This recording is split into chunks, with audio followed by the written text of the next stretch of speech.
Okay, so let's get started right away. 5.19, we are reading Karma Yoga, Action in Krishna Consciousness, Chapter 5. Okay, please recite. Iheva terjita sargo, iheva Evate terjita jitanṣargo, sargo, yesham samme sthitam mana, yesham yesham samye samme sthitam sthitam mana, mana, nirdosham hi samam brahma. nirdosham निर्दोषं hi हि samam समं brahma, तस्माद् ब्रह्मणि ते स्थिता tasmad तस्माद् brahmani ब्रह्मणि te ते sthita. स्थिता. Can somebody read this? 5 point. May I read? May I Yes, read? yes. Translation. Those whose minds are established in sameness and equanimity have already conquered the conditions of birth and death. They are flawless like Brahman, and thus they are already situated in Brahman. Okay, let's look at the Sanskrit very quick. Haribol. So remember 5.18, we were talking about the people that have knowledge become Pandit, learned people. So they have Vidya and Vinay. And they have spiritual vision. Spiritual vision means where they see everything in relation to Krishna. So they are not able to see any distinctions, even though people may belong to different, they may be in different species, caste, color, gender, religion, countries. These people that are spiritualists, that are advanced, self realized souls, yogis, they are on such a high platform that they see Paramatma within everyone. So they see everyone in relation to Krishna. They see the actual position of the soul, and they see that the soul is just currently occupying this body and is being controlled by the three modes of material nature, the three modes that have given it the swabhav that it has now. So because of that swabhav, it is performing certain actions in this world. And so the Pandit people are able to see what's really going on. They can separate reality from illusion. This is a very famous phrase which is used in Bhagavatam, reality separate from illusion. So spiritualists have that vision where they can keep the reality separate from illusion. Okay. And then we also talked about in 5.18 that how externally Yes. there may be certain करी certain boundaries they may वो have use to करके follow, देखा हाँ that they may have to, maintain certain cultural or social distance based on the gender, based on the different religions or caste or color, etc. So they may have, they may have different dealings with different types of people. But they understand that those dealings are slightly different just because of the current body that has been given to the soul. So that is a spiritual vision. Now we are continuing in this verse on the same concept of the similar concept is continuing of sameness and equanimity. So looking at the Sanskrit, Krishna is saying that Ihev ter jita sargo. So certain whenever Krishna says eva means certainly. So certainly these people have conquered. Jita means conquered. Sargo. Sarga is a very important concept. Does anyone know what sarga means? In Bhagavatam, there are certain topics. One of the topic that is discussed is sarga. What does the sarga means? Who can tell me? Sarga means creation, primary creation. Okay. So Sarga basically means cycle of birth and death, how this creation was made and we got trapped in this cycle of birth and death. So basically these people, these learned Pandit people, they are the ones that are that have Vidya and Vinay, they are able to conquer the creation, meaning the cycle of birth and death, Jita Sargo. What are further qualities of these people? Yesham, those people, samme means equanimous. So they stay equipoised, equanimous, sthitam mana. Their mind is very fixed, very established. So the mind does not get distracted. Mind is very sthit, very fixed. Okay, fixed mind. Nirdosham, they are nirdosh, they are flawless. he samam Brahma, just like Brahman, just like spiritual platform, just like transcendence or divinity is flawless. Similarly, just like divinity, just like Brahman, they are also nirdosham, they are also flawless. So such Pandit people, their mind is fixed in equanimity, okay? And they are nirdosham, they are flawless, just like Brahman. Tasmat Brahmani te sthita. And those people are considered already situated in Brahman. So, because they are flawless like Brahman, because they have qualities like that of divinity, they are already situated in Brahman, meaning they're already situated in transcendence on a divine platform. So, even though they walk on this earth, but we should understand that they are actually Brahma Bhuta. These learned people are living not in this world, while they seem to be occupying this world for now, but actually they are living in on a transcendental platform. So they are Brahmani te sthita, they are Brahma sthita, they are Brahma Bhuta people.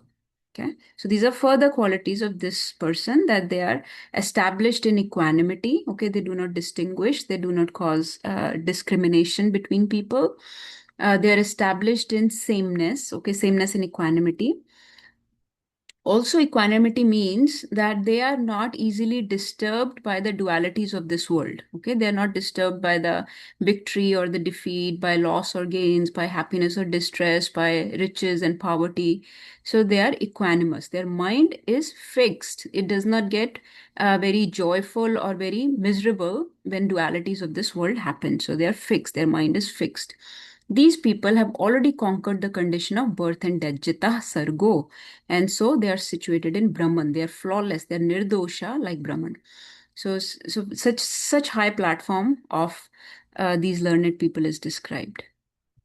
Okay, can you continue reading? Mama, are you available to finish off? Yes, yes, I'm available, beta.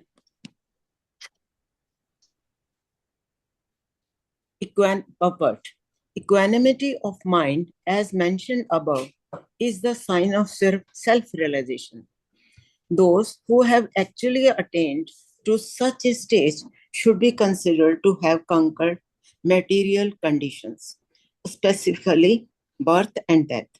As long as one identifies with this body, he is considered a conditioned soul. But as soon as he is elevated to the stage of equanimity through self-realization of self, he is liberated from conditioned soul, conditioned life. In other words, he is no longer subject to take birth in the material world, but can enter into spiritual sky after his death. The Lord is flawless because he is without attraction or hatred. Similarly, when a living entity is without attraction or hatred, he also becomes flawless and eligible to enter into the spiritual sky. Such persons are to be considered already liberated, and their symptoms are described below. Okay, so I think this is everything we discussed. So, who can tell me if Krishna is calling someone Jita Sargo, meaning that he has already conquered the cycle of birth and death? What would such a soul be called? So, just to see if you're all paying attention and you have your language of Gita fixed up. Brahmabhuta. Brahmabhuta. Brahmabhuta, yeah. Or more commonly? Self-realized. Self-realized soul, yeah. So let's say I say there are two types of souls in, yeah, you're all right. Very more commonly, like let's say a common Unconditioned. Unconditioned yeah, so soul. we don't say you're right. So there is a conditioned soul. There are two types of souls, conditioned soul, but we don't use the word unconditioned. So what word do we use instead of that? Unconditioned is not like a word. So what is the word that I'm looking for? What kind of soul is this? Rekha Mataji will tell. Opposite of conditioned soul. Liberated soul. Mataji said it. Somebody said it. Liberated soul. Liberated soul, right? So Jivan Mukta or liberated soul, right? So there are two types of souls, conditioned soul and liberated soul, right? So let's say I was to ask you, uh, uh, I am a conditioned soul. But can you give an example of a liberated soul that you know? Arjuna. Okay, Arjun. Yeah, they are Krishna's eternal associate. Yes, Arjun, very, very nice, liberated soul. Who else? More recently, yes. Kardama Muni. Yeah, I'm sure Kardamani, for sure. Prabhupada. Prabhupada, yes. Yeah, Prabhupada. I was looking for Prabhupada. Mataji is digging into scriptures very deep. Yeah, that's nice. You're all correct. But yeah, I was looking for Prabhupada and, our Guru Varga, right? Those people that have, that are Jivan Mukta. And if I was to ask you, so now you know there are two types of souls, conditioned soul and liberated soul. Liberated souls can be of two types. One, there are eternal associates of Krishna, right? Like Arjun, you gave an example, or Prabhupada. But there are some that are, what is the other path? One is eternal associates of Krishna that come into this world by the instructions of Krishna. They come from spiritual world only for our benefit. What is the other way to become liberated? Gyan Marg through knowledge. Bhakti Marg. Yes. So basically sadhana siddh. So one is sadhana siddh, one is so Jivan Mukta or liberated souls can be either sadhana siddh or nitya siddh. Okay, nitya siddh means eternal associates of the Lord, like Prabhupada or like Arjun or Mother Yashoda. They are eternally liberated souls. They are not sadhana siddh. Sadhana siddh are, for example, if we become, if we lose our conditioning, if we perfect our sadhana, our bhakti, then we will become sadhana siddh or those kind of liberated souls that have perfected their lives by following a path of devotional service. So, in that way, I was just trying to quiz you to see if you understand these these terms that often come up. But yeah, in this verse, Krishna is basically saying that these learned people are equanimous, they have spiritual vision, they're advanced in self-realization, so they're already situated on Brahman platform. They have conquered material conditions, so that is why they're already liberated. And the opposite is the conditioned soul who has a very strong bodily conception. So he discriminates, he distinguishes, he has very strong bodily identification. So he has, this is mine, this is not mine, that kind of tendencies. So he's not flawless. He's full of many flaws. He's error prone. He will make many mistakes. Whereas this person is nirdosham. He's flawless. And the conditioned soul is very attached to the various dualities of the material world. They only want good, not bad. They don't want poverty. They want only riches. So whatever the world has said is good, they want all those good things. Victory is supposedly good, riches are good, health is good, right? So poverty or all these other things are considered bad in this world. So anything that is considered poor or low or bad is considered negative in this world. They are averse to those things and they're attached to the so-called positives of this world. So that is a conditioned soul. Whereas a learned person, self-realized person, a liberated soul is free from this type of aversion or attachment. Let's keep reading. This is going on a similar path for now. Let's do the next one.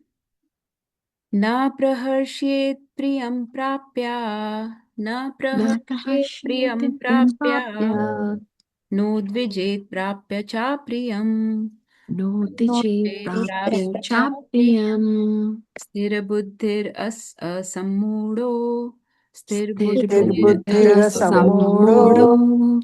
Brahmavid Brahmani Sthita. Brahmavid Brahmani Sthita. Okay, who wants to read this next one? I can read, Mataji. Yes. Person who neither rejoices upon achieving something pleasant nor laments upon obtaining something unpleasant, who is self-intelligent, who is unbewildered, and who knows the science of God, is already situated in transcendence. Okay, let me just quickly show this Sanskrit. So same thing. Na praharshet. Praharsha means very joyful, like very, very, getting proud or very puffed up, you can say. So na priharshet, not rejoicing, becoming very on top of the world, on the up in the sky. So na praharshet priyam, when they get priya. Prapya, when they achieve, or prapya means when they achieve something priya, they do not become too joyful. Nod vijet prapya chapriyam, and nor do they become very agitated. Udvijet means to become agitated. They don't become very irritated or frustrated or agitated when they get something apriya, something that's unpleasant. So again, we were just talking about the apriya or priya of this world, or negatives or positives or dualities of this world. So they don't become very joyful or very agitated in either situation. Sthira buddhir, so they are their intelligence is very fixed up, very uh, firmly established. Asammudo, they are unbewildered. And such people are the knowers of Brahman. They know the supreme Brahmavid and Brahmani Sthita. Again, this same thing comes that they're already situated on the Brahman platform. Remember, Brahman platform is beyond this material world. Brahman means situated on divine or transcendental platform or liberated platform. So they are knowers of Supreme and they're situated on a supreme divine platform, Brahman platform. So same thing again, they're very equanimous, equipoised. So they're equipoised, they're not easily distracted, agitated by either situation, very attracted to the priya or very averse, repulsed by the apriya. Because most of the times our life is consisting of trying to achieve the priya. So we are struggling very hard to achieve the priya or the positive things of this world, or we are struggling to escape, to avoid the apriya of this world, the negatives of this world. So this is the whole struggle of existence. Everybody's trying to run after money and trying to avoid poverty, or trying to run for victory and avoiding defeat, like these. So very, very firmly focused on the dualities of this world, which causes a lot of fear, lot of anxieties, lot of disturbance of mind. So in the last verse, it said that you have to be fixed up in mind. Your mind has to be fixed up, if you remember.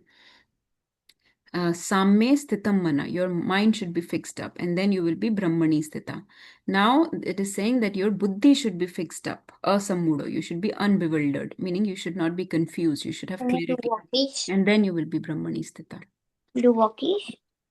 So can you read the purport, Mataji?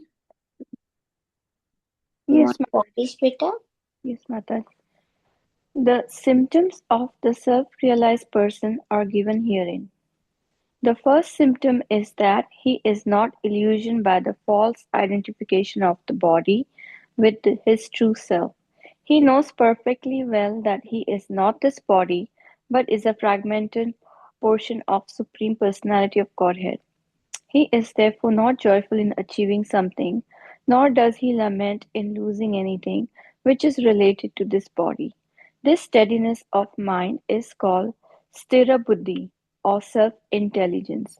He is therefore never bewildered by mistaking the gross body for the soul, nor does he accept the body as permanent and disregard the existence of the soul. This knowledge elevates him to the station of knowing the complete science of the absolute truth, namely Brahman, Paramatma, and Bhagavan. He thus knows his constitutional position perfectly well, without falsely trying to become one with Supreme in all respects. This is called Brahman realization or self-realization. Such steady consciousness is called Krishna consciousness. Hare Krishna. Hare Krishna. So again, the same concept, that he's not very joyful in achieving something, nor does he lament in losing anything related to this body. So he's not very concerned with the attachments of this body, identifications of this body. And so when something good or bad happens, he stays equipoised. So this steadiness of mind is called sthir buddhi, or self-intelligence. Intelligence of the real self, and intelligence about the supreme also. So he knows himself, he knows who he is, he knows real self, and he's Brahmavid also. He knows the supreme also very well. So just knowing self, or knowing that I am soul and not this body, I think we discussed this last class, that's not enough to just know that I'm not this body, just to know that I am the soul, that's okay. But to know the supreme is also very important. So without knowing the supreme, it's very hard to become sthir buddhi, or completely self-intelligent person. So complete self-realization means knowledge of self plus that of the absolute truth, both. Okay, so then I think this is, and then Prabhupada is saying this is called Brahman realization or self-realization, and such steady consciousness is called Krishna consciousness. So these are again the similar type of discussion that Krishna had in second chapter also, where he was talking about the sober person or Sthitadir Muniruchyate. There were many verses where Krishna was describing the qualities of a Sthitadhir Muni. Sthitadhir means dhi means intelligence. Sthita means fixed up or well established. Muni means a sage of fixed intelligence. So a sage of sober intelligence or sage of steady intelligence or a learned person whose intelligence is fixed up. That is called a sober person. So like Krishna said, 2.56. दुःखेष्वनुद्विग्ना मना सुखेषु विगतस्पृहा वीतराग भया क्रोधा स्थितधीर्मुनिरुच्यते. So same thing he was saying even then. And you can see that many concepts keep repeating. So this concept of sober person is getting repeated here. And we are understanding more about the sober person. We are understanding that sober person is Brahmasthit. He's situated on a transcendental platform. He's a liberated soul. He's free from the conditions of material life. So we are getting more understanding now. But Krishna already gave these concepts before also. So in second chapter, he already said that. Dukkeshva anudvignamana. So there also this word came, udvijet or anudvigna means to get agitated when dukkha happens. Dukkeshva anudvigna mana, whose mind becomes agitated by dukkha.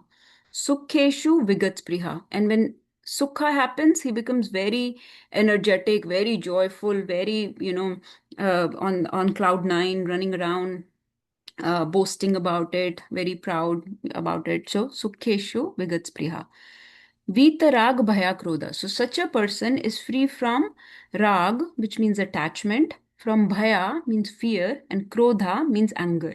Because all this attachment to the dualities, okay, brings this attachment brings fear, it brings anxiety, it brings krodha or anger, okay, lamentation. So, but this person is free from all these because he's not attached to the dualities of this world. Similarly, in the next verse also in second chapter, Krishna had said, Ya sarvatra anabhisneha tattat prapya shubha shubham na binandanti na dveshti tasya pragya pratishtita. So there Krishna said, Na abhinandanti na dveshti. When something positive happens, he's not like very welcoming. Oh, I should only get positives in this world, right? Na dveshti, and he does not become very lamenting or envious when something negative happens. Na abhinandanti, na dveshti. When shubh or ashubh happens.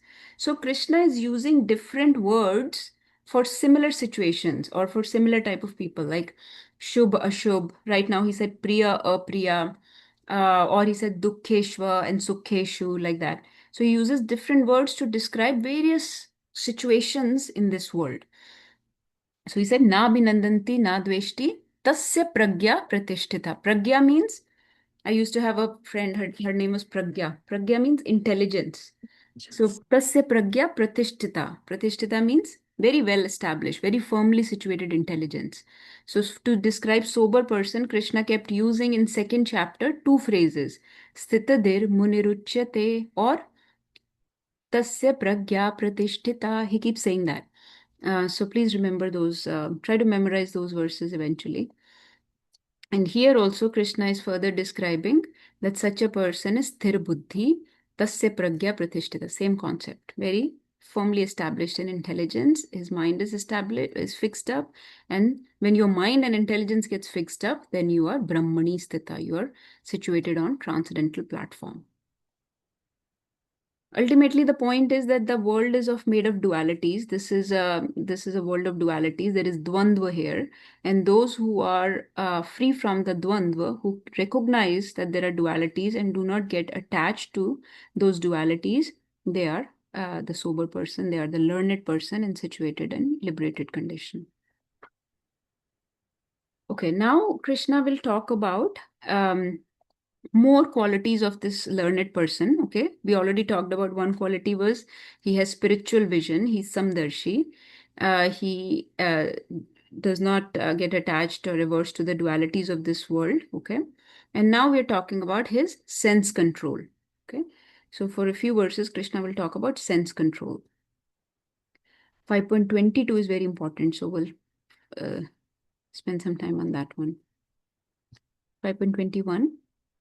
बाह्यस्पर्शेष्व असक्तात्मा बाह्यस्पर्शेष्व सक्तात्मा Saktatma विन्दति आत्मनि यत् सुखम् Vindati Atmani Yat Sukham स ब्रह्मयोगयुक्तात्मा स Brahma Yoga Yuktatma सुखम् अक्षयम् अश्नुते Sukham सुखम् Akshayam Ashnute. Okay, who can read the next one? Hare Krishna, I can read. Yes. Translation. Such a liberated person is not attracted to material sense pleasure, but is always in trance, enjoying the pleasure within. In this way, the self-realized person enjoys unlimited happiness, for he concentrates on the Supreme. Yes, let me just look at the Sanskrit very quick. So this is very straightforward Sanskrit. If you look at it, Bahya means external. Sparsheshva, okay? The external sense pleasure. Sparsh means something that comes with contact, okay? So when our senses come in contact with something external, they enjoy, right? So whatever pleasure that comes by contact of senses, like we say, matra sparshas tu konte, so by the contact of sense objects. So when senses come in contact with sense objects, when they sparsh something, so sparsh does not only mean touch, but contact. Okay, eyes seeing some form, that is contact of eyes with that form, or nostrils smelling a smell, an odor, that sparsh with that odor is called sparsh here, or contact here. So whenever sense organ comes in contact with a sense object, an external sense object, that pleasure that one gets, okay, asaktatma, one should not be very attached to such external pleasures. So Krishna is saying external pleasures one should not be very attached to, okay. Vindati atmani. Vinda means to enjoy. One should enjoy atmani, inside, okay, within oneself. Yat sukham. The one who enjoys that sukha, okay, that person is Brahma Yoga Yuktatma. So Yuktatma word keeps coming again. So Yuktatma means who is constantly connected. A Yukta person is who's constantly absorbed, who is in trance in Brahma Yoga. Brahma Yoga means who is constantly connected to the divine, like Krishna consciousness, you can say, or divine consciousness. He is in constantly connected in yoga. Yoga means connection. Brahma means connection with Supreme. So he is constantly in divine consciousness. He is in trance. He is completely yukt, completely absorbed. Such sukha, okay, such person enjoys within self, and his sukha, this sukha that he enjoys, okay, that sukha is akshayam. Akshayam means jiska kshay nahi hota, which is not destroyed. Na kshayam iti akshayam. So which is not destroyed is called akshay. So that sukha cannot be destroyed. Ashnute. Ashnute means to enjoy again. Again, enjoy word is coming, like bhogna.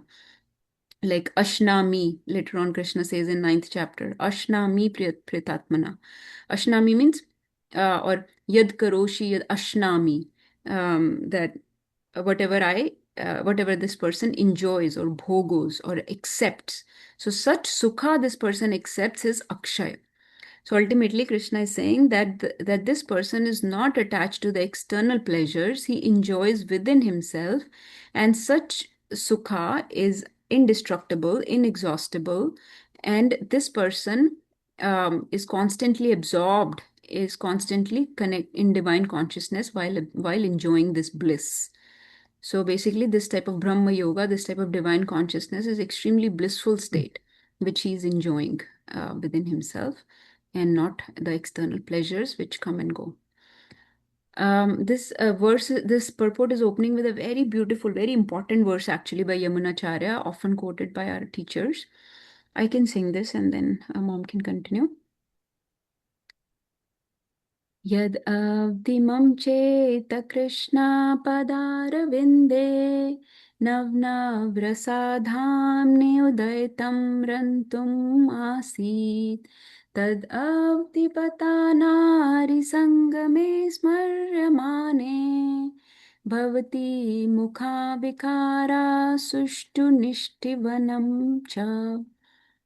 This here Yamunacharya is saying that ever since I started engaging in the service of Krishna's lotus feet, Krishna's pada arvinde, okay? Pada arvinde means, pada means feet, arvind is lotus. Pada arvind means lotus feet of Krishna. Ever since I started engaging in the service of Krishna's lotus feet, nav rasa, I'm enjoying new nectars. I'm enjoying very new tastes, okay? New flavors.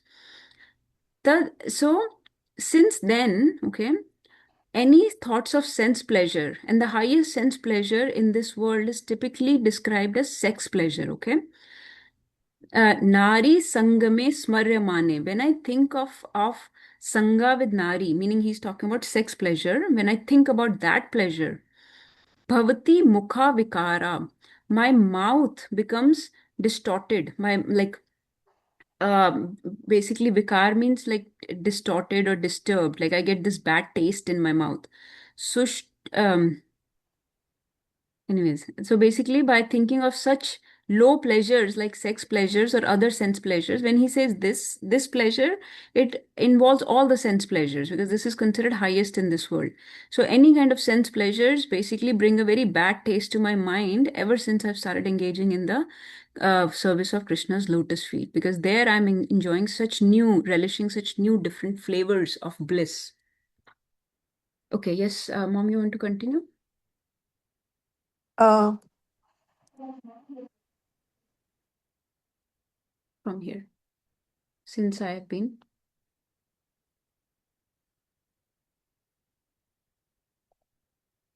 I think you became mute. Okay. Anybody else available to read?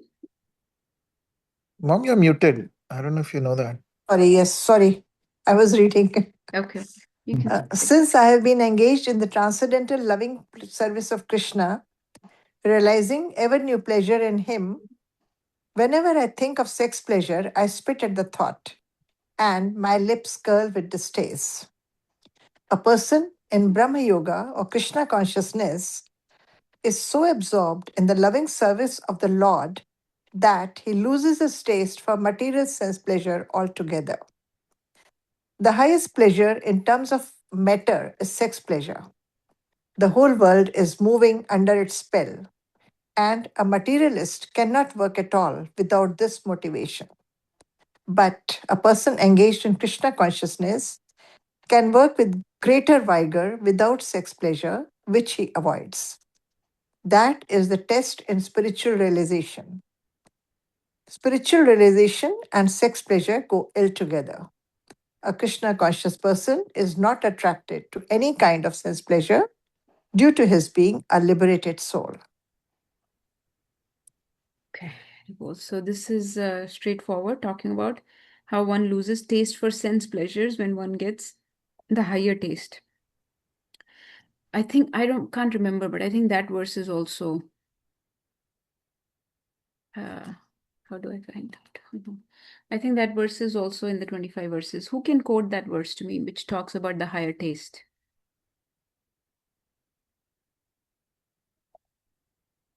Who knows?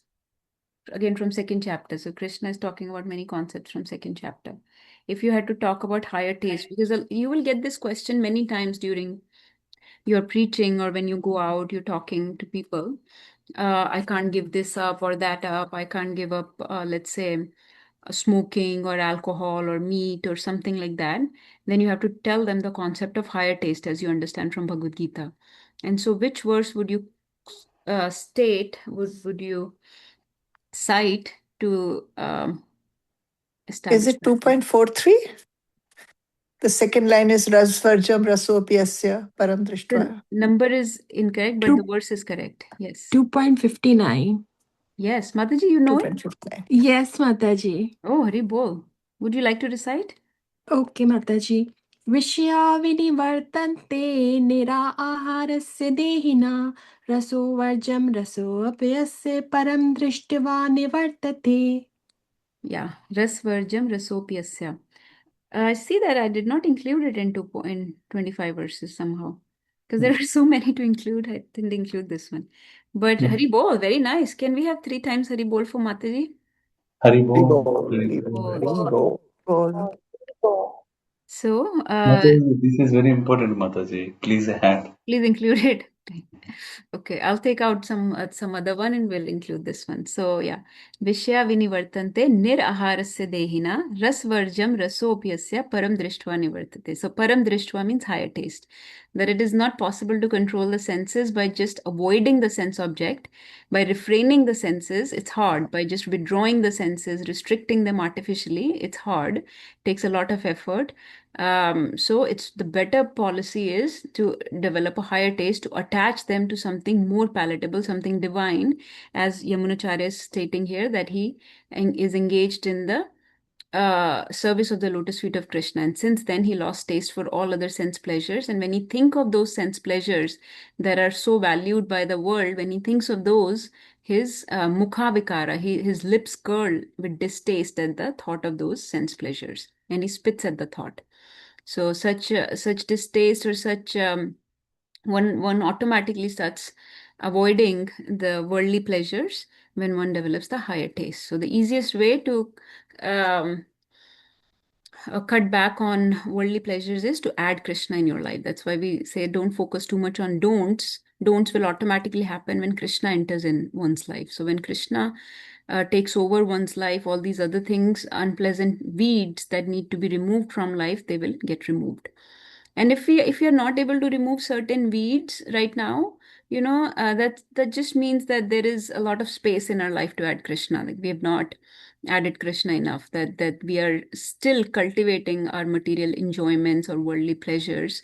We are nourishing them instead of nourishing our Krishna consciousness. So as soon as we shift the focus to Krishna consciousness and starts nourishing those activities, automatically the taste for those leftover material pleasures will also go away.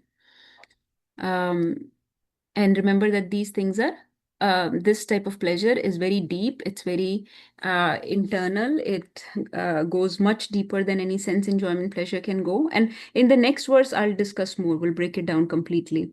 So next verse, we'll talk more about this type of pleasure. So the pleasure that one gets from spiritual activities or spiritual consciousness is very deep, very internal. It reaches the soul. It's where the soul is enjoying and not just the body. Whereas the worldly pleasures are just on the bodily platform, and they have a lot of side effects also, as we will see in the next verse. So we'll talk more about this. Let's go to the next verse and recite it a few times. This is included in 25 verses, so we have to memorize this one. This is a classic verse of Bhagavad Gita, very, very important. And it is also mentioning a very important concept. So let's recite it. ये हि संस्पर्शजा भोगा ये हि संस्पर्शजा भोगा दुःखा योनय एव ते दुःखयोनय एव ते आद्य अन्तवन्तः कौन्तेया आद्यन्तवन्त कौन्तेय न तेषु रमते बुधा नातेषु रमते बुधा. Let's look at Sanskrit quickly and our translation in Sanskrit, and then we'll recite it more. Who wants to read this? I can read, Mataji. Yes. An intelligent translation. An intelligent person does not take part in the sources of misery which are due to contact with the material senses. O son of Kunti, such pleasures have a beginning and an end, and so the wise man does not delight in them. Okay, let's look at Sanskrit. So, yehi samsparsha. So, samsparsha, we just discussed about sparsha, right? Contact of senses with the sense objects. So, whatever enjoyments, bhoga means enjoyments, whatever pleasures or enjoyments one gets by the contact of the senses, okay, contact of the sense object, samsparsha. Dukkha, they are the reason, they are the origin or cause. Yonya means cause or origin, like we say yoni, like origin, or they are the cause of dukkha. Okay, they are the source of dukkha or miseries. Okay, so whatever sense pleasures one gets in this world, the enjoyments by contact with sense objects, they are source of dukkha. That is the first line. Then this is more important. Adi antavantah. And when you join this, it becomes adya. Adya antavantah kaunteya. So Adi means the beginning. They have a beginning. Antavant. Antavant means they have an end. So they have a beginning and an end, O Kaunteya. Na teshu. In those, Buddha means intelligent people. Ramate, do not absorb. Intelligent people do not absorb, or ramana means to take pleasure, okay? To take pleasure, to absorb in a positive way. So the intelligent or learned people do not absorb themselves in such pleasures that arise from sense objects because they are a source of misery and they have a beginning and an end. Adi antavantah kaunteya. Na teshu ramate Buddha. So since we are recommended to follow in the footsteps of intelligent people, we are trying to become Buddha, not Buddhu. We're trying to become Buddha, okay? Hopefully nobody's trying to become Buddhu after reading Bhagavad Gita. So Muda is the opposite of Buddha. Muda is foolish people. We are trying to be from foolish to go to Buddha or intelligent, learned people. So the learned people, the wise people, the Pandita do not absorb themselves in such pleasures which are full of miseries and which have a beginning and an end. Okay, so so whenever you're trying to discuss about sense gratification, people are, this is one of the main obstacles amongst people, that they don't want to give up the enjoyments of this world. So this is a verse which tells you that actually those pleasures are very limited. They're very temporary. They have a beginning and an end. Adi antavantah. They are temporary. Okay, they cannot last forever, and they are a source of misery. This people do not understand how a sense pleasure can be a source of misery. They're a source of misery in a material way, right? They cause side effects. And in a spiritual way, they also bring a lot of negative reactions. They cause a lot of entanglement. And as long as we have the desire to enjoy in this world, we'll keep coming back into the cycle of birth and death. So in a big way also, they're a source of misery in spiritual terms, in the realm of soul, on a large scale, but also on the smaller scale, on bodily level also, they're a source of dukkha. Okay, and they have a beginning and an end. You cannot enjoy sense pleasures indefinitely. They are exhaustible. They are not akshay. They are exhaustible. They are very temporary. Okay, they cause degradation. They cause destruction and problems. But we'll discuss more on that. Let's recite it a few times. Is that okay, or shall we? Actually, let's read it completely and then we'll recite it so you have complete understanding. Mother, you want to continue reading this purport? Yes, Mataji. Papat, material sense pleasures are due to the contact of the material senses, which are all temporary because the body itself is temporary. A liberated soul is not interested in anything which is temporary. Knowing well the joys of transcendental pleasures, how can a liberated soul agree to enjoy false pleasure? In the Padma Puran, it is said, Ramante yogino nante satyanande chid atmani iti rama padanasu param brahma vidhyate. Vidhyate. The mystics derive unlimited transcendental pleasure from the absolute truth, and therefore the supreme absolute truth, the personality of Godhead, is also known as Rama. In the Srimad Bhagavatam, also 5.5.1, it is said, Nayam deho deha bhajam narloke shatan kaman arhate vid bhujam ye tapo divyam putraka yena satvam Sudhyed Yasmad Brahma Saukhyam Tav Anantam. My dear sons, there is no reason to labor very hard for sense pleasure while in this human form of life. Such pleasures are available to the stool eaters, hogs. Rather, you should undergo penances in this life by which your existence will be purified and as a result, you will be able to enjoy unlimited transcendental bliss. Therefore, those who are true yogis or learned transcendentalists are not attracted by sense pleasures, which are the cause of continuous material existence. The more one is addicted to material pleasures, the more he is entrapped by material miseries. Hare Krishna. Hare Krishna. So Prabhupada has quoted two very important verses here. Please pay attention to them. This is again very, very famous verse. This is talking about how the yogi people are attached to the names of or to the service of Lord Ram's feet, attached to his name. That's where they get pleasure. So Ram, what does the word Ram means? Who can tell me? Bliss. Bliss, right? Ram means bliss. So that's where the yogis get their bliss, okay, in the Nam Ram or in the service of Lord Ram. So there is no scope to enjoy false pleasure because they are enjoying such deep transcendental pleasure. Prabhupada is asking a question here. Now, this is a rhetorical question. He's saying that how can, knowing well the joys of transcendental pleasures, how can liberated soul agree to enjoy false pleasure? So he's not attached to watching movies on Netflix, or he's not attached to going to casino or smoking or drinking or, just, hanging out. He's not attached to any of those things because he's enjoying very deep bliss that comes automatically when one is attached to Lord Ram. So the joys of transcendental pleasure he's feeling. How can he enjoy false pleasure?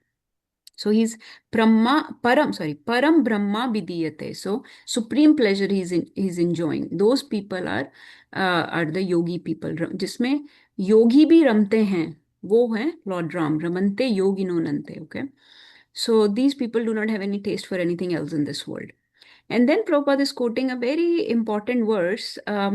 Just by looking at it without looking anywhere else, can somebody tell me from your understanding of Srimad Bhagavatam, who is speaking here? He's saying, my dear sons. Who is speaking here? Who can tell me? Prabhupada often quotes his verses, his teachings. Kapil So Rishabh Dev or 5.5. Rishabh Dev, yes. This is Rishabh Dev's teachings. So Rishabh Dev is talking to his sons, right? So there are more verses which talk about sense pleasure. So one is this, that there is no reason to labor very hard for sense pleasure in the human form of life. He's very direct, like there is no question. He's very clear. In human form of life, no need to labor very hard for sense pleasure. Such pleasures are available to stool eaters. Who are the stool eaters? Hogs, right? Pigs. Pigs eat stool, and they are also very happy when they're eating stool. Is a pig very happy or not when he's eating stools? He's looking for it, right? He's struggling very hard to find stool, and he's very happy when he finds it. So how is our situation any different? Basically, Rishabh Dev is saying, while in the human form of life, we are also finding equivalent sort of joy, sort of pleasures that is equivalent to stools. So when demigods or other higher celestial beings look at us, to them we are no different than a pig. Because just like pig is running after stools, we are also running after some ordinary pleasures of this world. So we are no different than a stool-eating hog.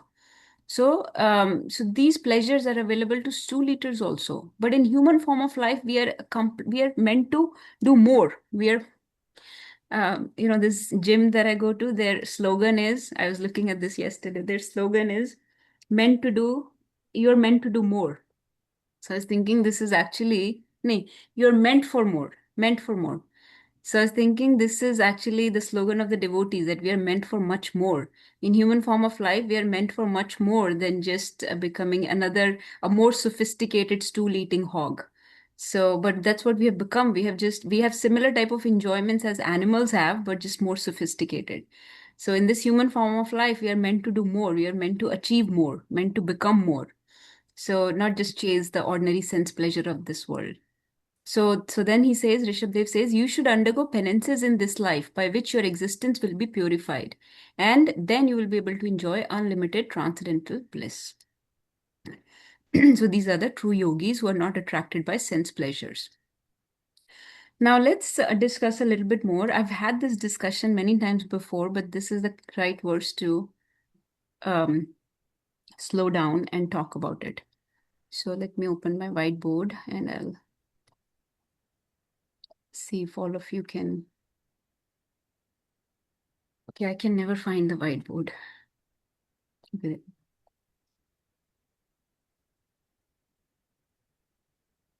Can you see it? You see the whiteboard? Yes, yes, we can see it now. Yes. Okay. So we are condemning sense pleasures. Krishna is saying they have adi antavantya. Okay. Let's discuss this a little bit. So let's discuss about the difference between the sense pleasures, or we can call it many different things: sense enjoyment, sense gratification, worldly pleasures, ordinary pleasures of this world, whatever you want to call it. And then there are spiritual pleasures, okay, the one that soul enjoys. Like various devotional activities, spiritual paraphernalia, divine contact, right? That is spiritual activities. Let's see some differences. I'll give you some examples and then I'll see if you can also give me some. So one of the things that is described about sense enjoyment that Krishna is saying is Adi Antavanta. Adi Antavant means that they are very temporary. So they are very limited. Okay. They do not go on for a long time. Okay. So basically, if we look at their horizontally, they cannot go for a very long time. Okay. They are very limited. So their horizontal scale is very limited. Okay. They cannot last very long. Okay. Other point about sense pleasures is they are horizontally limited, but they are also vertically limited, meaning they do not go very deep. Okay, they're very superficial. They do not go very deep into the heart. They can give some sukha, but they do not give deep bliss or joy. Okay, so their depth is also, so their horizontal scale is very limited, and their depth or vertical scale is also very limited. Uh, the duration is small, and the depth to which one feels it is also very shallow. Okay, so they bring very shallow happiness. So they're temporary and they're not very deep, they're very superficial. Okay. While spiritual happiness is a sustainable happiness. Okay, there is a concept in this world these days, it's called sustainable happiness. And even people that are not devotees, they are chasing after sustainable happiness now. So people are, in a way, trying to apply the concepts of Bhagavad Gita by understanding that we do not need to chase after limited or temporary experiences, but the ones that are more sustainable. Sustainable happiness is the one that can be continued for a long time. Okay, it is unlimited. It is everlasting.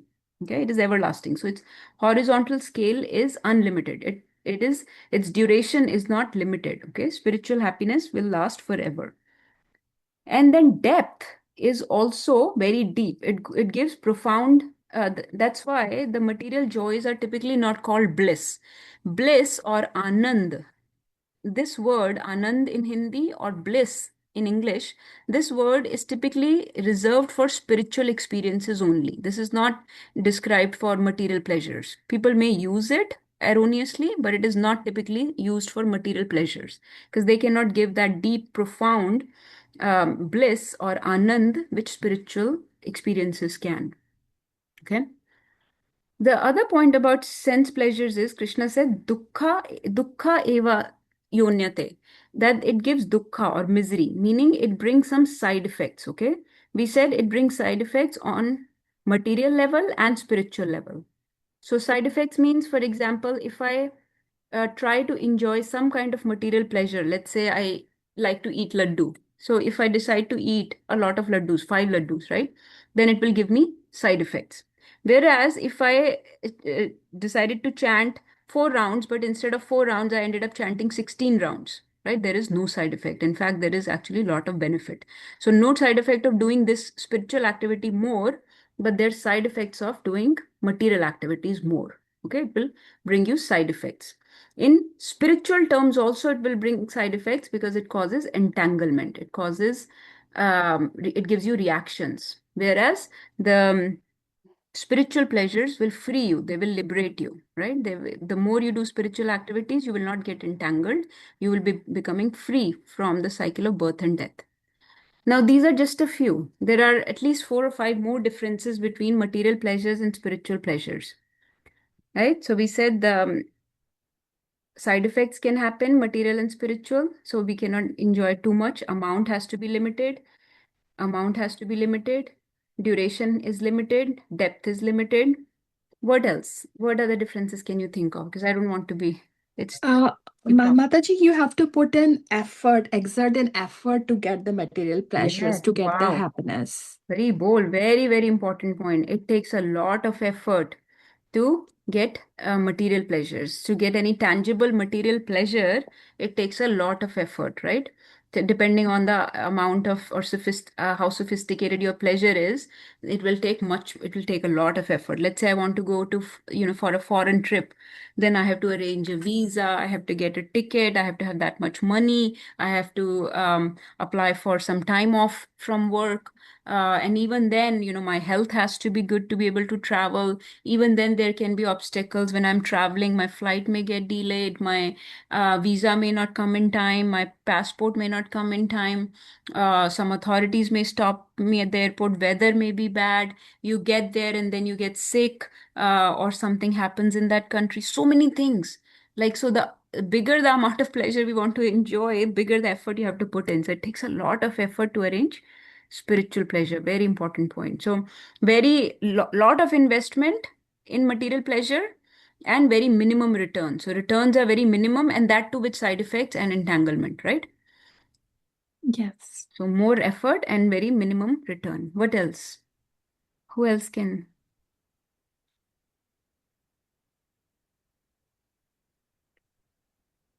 What other differences can you think of? There are a few more. We have often discussed them in classes. Mataji, it's not like that. It's just like a drop, which we compare to the amount which we get. I think you have mentioned it, but it's just that the amount I want to mention that spiritual happiness is like an ocean as compared to a drop in ocean. The happiness which we get from the material pleasures or the material world. We can make a separate point for amount also. Yes. Yes, I had just lump summed it here, but yeah, we can. So duration is not enough, depth is not enough, material side effects, spiritual side effect takes a lot of effort, amount is not enough. Who else? I want somebody else also to share. What about Namita? Mataji, one more. I was thinking for the sensory is easier to get to do that rather than with the spiritual. You have to put in a lot of hard work to get there. Okay. So Mataji is saying a different point now. So this point comes in Bhagavad Gita later on, what Mataji is saying. I got it. So she's saying initially the sense pleasure seems very effortless. Effortless as in more enjoyable. So Krishna calls it things that are nectar in the beginning and poison in the end. They start off as nectar, but they're poison in the end. Whereas spiritual activities, we don't have taste for them, so they seem like poison in the beginning, but nectar in the end. So this comes to the point of benefits here, that we easily engage in spiritual enjoyments because of our conditioning. So because they're easy for us, and that is why they seem nectarian in the beginning, but ultimately they cause a lot of side effects, entanglement. So they're poison in the end. So I will take that in that point here. Okay, what else? Very nice point. That is actually a verse in later on in Bhagavad Gita. Mataji. Yes. Hare Krishna. So activities for sense enjoyment, they bring karmic reaction. We talked about entanglement here. Okay. What else would you say? So, okay, let me give you some prompts here and see if you can get it. So, do you think when we engage in sense gratification, do the senses ever get satisfied? No, yes, Mataji, it is repetitive. If I'm not wrong, sense pleasure has to be repetitive. It doesn't satisfy you. So yeah, so senses are often compared to scratching an itch. Okay, so there are 2 points about this. The senses never get satisfied. Okay, they are like a bottomless pit. They are never satisfied. Okay, you have to keep feeding them more and more. So today you will give it a laddu, then it wants one tomorrow. So every so often you have to keep satisfying them because they develop a taste for the sense objects. So they are never satisfied. Once they get a taste, once they develop a habit, even if you become 80 years old, you will not be able to shake off that habit. Just like you saw in this case of Ajamil, even though he's 80 years old, he's still, oh, what happened? Running after the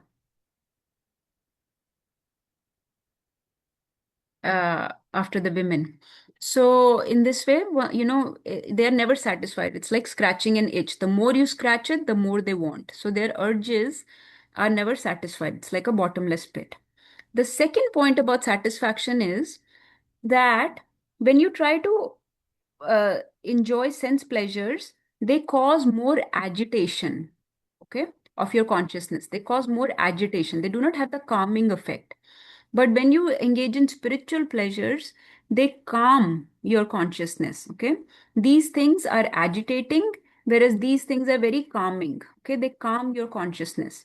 Here you keep wanting more and more. They keep getting agitated. Okay. They keep you agitated. Whereas these things are um, very peaceful, very calming. Okay. Because they fully satisfy you. Since they fully satisfy you, they satisfy the soul. Since the soul is satisfied, it feels very, very calming experience, right? Whereas since here the soul is not satisfied, only the body is being catered to, the consciousness is constantly agitated. Okay. So they can never satisfy you completely, and uh, and they do not get satisfied either. So you have to keep scratching the itch. Okay. Other point about it is, what is so material world is limited, right? Whereas Krishna is unlimited. Is that right? Krishna is unlimited. Yes, yes. So if we are satisfying Krishna's senses, will that be unlimited pleasure and unlimited satisfaction or no? Krishna is unlimited, right? So when you satisfy Krishna can give you unlimited pleasure, right? Whereas Yeah. the world does not have enough resources to satisfy a jiva. World is made of matter. World is made of matter. Jiva is spirit soul. Okay. So anything that is limited, that is material, that is made of matter, cannot satisfy the jiva. Okay, because this is all artificial for jiva. It's like let's say I want to eat food, and my daughter brings me some made up food, just a plastic okay, apples and plastic banana. Okay, here, eat this. Will that satisfy my hunger? Mhm. It cannot satisfy my hunger, right? Because I'm a jiva who needs to eat real food. So for the spirit, this is not real food. The sense enjoyment is not the real food. This is made of matter. This is very limited for it. This is artificial for it. So anything material cannot satisfy the spirit soul. Okay. Whereas Krishna being unlimited and spirit belonging to Krishna will be immediately satisfied as soon as it engages with Krishna. Okay. Krishna can satisfy soul's urges immediately. That is why another name of Krishna is in relation to senses. What is Krishna's name? Who can tell me? Govinda. Govinda. Because, so based on today's discussion, Vindati, we read this word, right? Vindati. You remember? That self-realized people, Atma Vindati, they enjoy within self. So Vinda means pleasure. Go means senses. Okay. So Krishna is the only one that can give pleasure to the senses. Govinda. Govinda gives pleasure to the senses. Okay. So when the senses engage with Krishna, immediately they are satisfied. Soul is satisfied because Krishna is the only one who has the potential to satisfy. We are in this, he's the same as us. We are, we belong to him. It is our natural position to engage with Krishna. Whereas matter is limited. It does not have enough resources to satisfy it. And this is an artificial position for us. So when we try to engage our senses with matter, try to satisfy them with matter, they are always agitated. They want more and never get satisfied. So these are some of the differences I can think of. And so people that can control their senses, they are called Go Swamis, because they have Go means senses and Swami means master. They're the master of their senses. So they're called Go Swamis. They do not respond to the urges of the senses because they mainly enjoy within self with Krishna. Those are some of the differences between spiritual pleasures and material pleasures. So that's what Krishna is saying here. Now let's learn this verse. Anybody has any realizations, thoughts, questions about it? Yes, Prabhu. Yeah, but Mataji, yesterday I ate or I pleasured something, but again today I am expecting the same, even though we already done.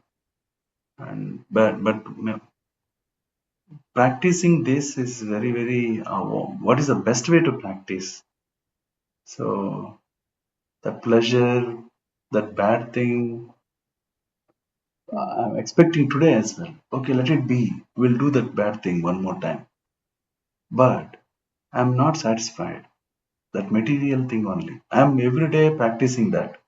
Okay, yesterday I did, but let's done.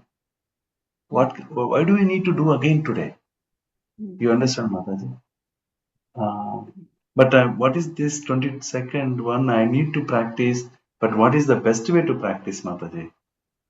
I'm done. I already knew you were going to ask this question. So before the class, I asked this question from Nagarjun Prabhu. Oh. I knew this was a question because we all have this question. We want to keep doing this over and over again. And Prahlad Maharaj calls this phenomena is called chewing the chewed. So we keep doing the same thing over and over again, expecting different outcome. So whatever little pleasure we get, those few drops, we want to keep enjoying those few drops. Yes. So Prabhu, one of the ways is, just like I was saying before, higher taste. So whatever things, those enjoyments you have, see if they can be attached to Krishna somehow. See if they can be somehow engaged in service of Krishna. Like food is easiest to engage in service of Krishna, but like eating prasadam. And of course, sometimes we like to go out and we like to eat, but if we can, cut back, minimize that as much as possible, and more and more just consuming Krishna prasad at home. So if that's one of your enjoyments you are mentioning, let's say eating, then that's how it can be made Krishna conscious is by eating prasad, offering to Krishna first, offering to devotees, inviting devotees. Then depends on what other enjoyments are there. I think we discussed this principle last time, that any desires that are completely tamasic, that are in mode of ignorance or mode of darkness, try to just completely remove them. There is no other way but to cut them out. So like meat eating, smoking, gambling, alcohol, so that are completely tamasic, okay, that are known to harm even in this material, even from the standards of the material world, they are harmful. What to speak of spiritual standards? They do not fit any spiritual practitioners, conduct at all. So completely remove those ones for sure. Tamasic practices, just try to remove them, negate them completely.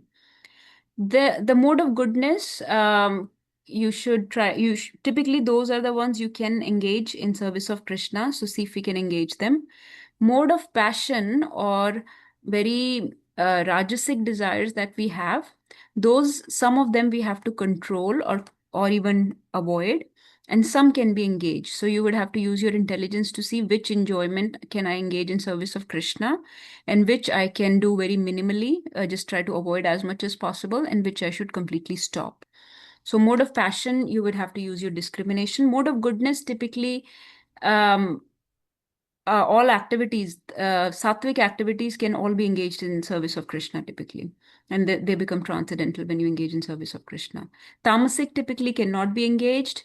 Sattvic can all be engaged. And Rajasic, you have to avoid or minimize some of them, and some you can engage.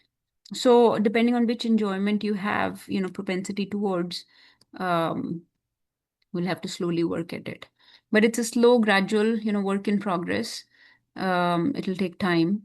But that's why Krishna keeps talking about knowledge over and over again, that we have to cultivate this knowledge, we have to become learned, we have to become wise. And then slowly, as you become knowledgeable, you realize that this is not worth my time. This is a waste of time in human form of life. This is just another sophisticated enjoyment and a lot of investment with very minimum return.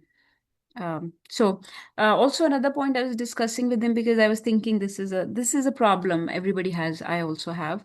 Everybody has. Anybody that is a practitioner that is struggling has this problem of enjoying chewing the chewed. Every so often we keep doing certain things that are harmful. Other thing is habit. So building of habits. So remember, if you're cultivating certain habits, it will be hard to get rid of them even when you become old. Okay. For example, eating something sweet, let's say, that's the most common one that I can think of. And your body will not allow you to engage in those activities for a very long time. You will start seeing the side effects in the body. But what happens is that the body will start uh, disagreeing with you with those sense gratification, but your taste will remain. So if you develop certain habits, like I want to eat sweet, but then you develop diabetes or some other medical problem and you can't eat sweets now, but the taste of sweets will remain because you have become so attached to eating sweets.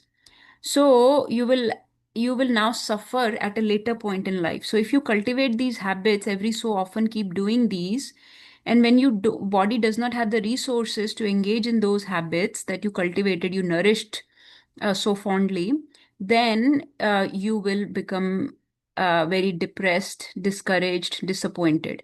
Like, let's say you want to go out every so often, you want to go out and eat. But as you get older, let's say you don't have the resources or means, or your body does not allow to go out. And so now you will struggle with this new norm. You will struggle because you've cultivated this habit where you wanted to travel every so often, you wanted to go out and eat so often, you wanted to have late nights with your friends every so often, and now your body is not allowing, or your lifestyle is not supporting your, let's say, country, the situation of country or community is such that it's not supporting. So then you will become very disappointed or disgruntled, depressed in life. So we should remember that they have a beginning and an end, and anybody can enjoy these sense pleasures only to a certain extent, in a certain phase of life, and then we will be forced to give them up at some point.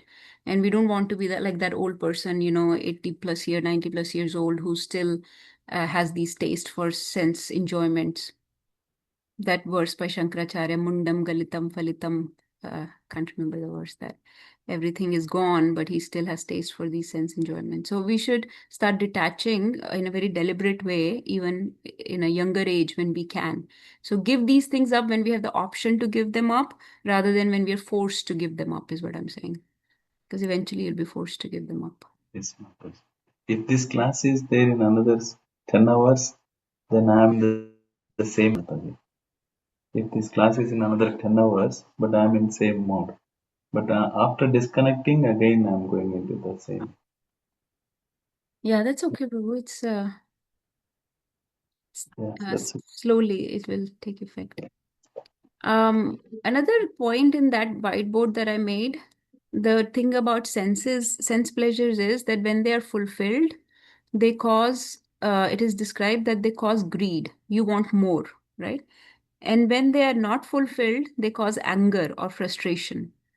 So calm and krodh, because this concept is coming in next few verses about calm and krodh. So senses cause calm and krodh. If they are fulfilled, they want it more, dil mange more, so they cause greed, calm or greed. And when they're not satisfied, then they cause anger or frustration, which is krodh.